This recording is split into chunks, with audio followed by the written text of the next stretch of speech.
जो law discrimination खत्म करने के लिए आया, अगर वही लॉ डर पैदा करने लगे तो प्रॉब्लम लॉ में है या मिस यूज में। यूजीसी बिल एक प्रोटेक्शन है या एक प्रेशर। यूनिवर्सिटी ग्रांट्स कमीशन के अंडर जो नए रेगुलेशंस आए हैं उसका एम है कास्ट बेस्ड डिस्क्रिमिनेशन को खत्म करना और स्टूडेंट्स को सेफ एनवायरनमेंट देना। लेकिन यहाँ पे एक अनकंफर्टेबल सवाल खड़ा होता है, क्या आज के मॉडर्न कॉलेजेस में जहाँ स्टूडेंट सेम क्लास में पढ़ते हैं, सेम कैंटीन में खाना खाते हैं, सेम हॉस्टल में रहते हैं, वहाँ कास्ट बेस्ड डिस्क्रिमिनेशन वाकई इतना कॉमन है, या फिर हम एक पास्ट प्रॉब्लम का सॉल्यूशन प्रेजेंट जनरेशन पे फोर्स कर रहे हैं। अब बात करते हैं ड्यू के एसआरसीसी के कॉलेज के एक केस की। कॉलेज में एक लड़का एक लड़की को प्रपोज करता है, लड़की मना कर देती है जो उसका पूरा हक है।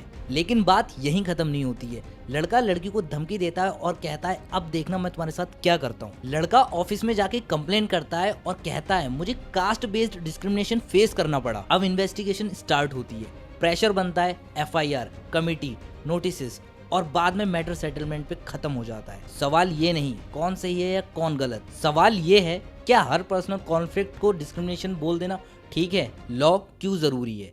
एक्चुअल डिस्क्रिमिनेशन के विक्टिम्स को आवाज मिलती है, इंस्टीट्यूशंस अकाउंटेबल बनते हैं, हिस्टोरिकली ऑप्रेस्ड कम्युनिटीज को प्रोटेक्शन मिलता है। लेकिन क्या आज 2020 के बाद के कॉलेजेस में ये प्रोटेक्शन उतनी ही जरूरी है जितनी पहले थी?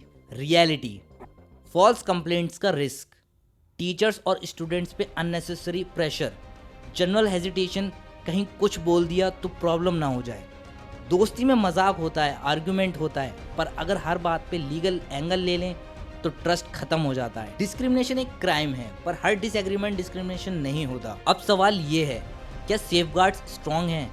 क्या मिसयूज और जेन्युइन केस में क्लियर डिफरेंस है? क्या अवेयरनेस और मेडिएशन पे ज्यादा फोकस होना चाहिए?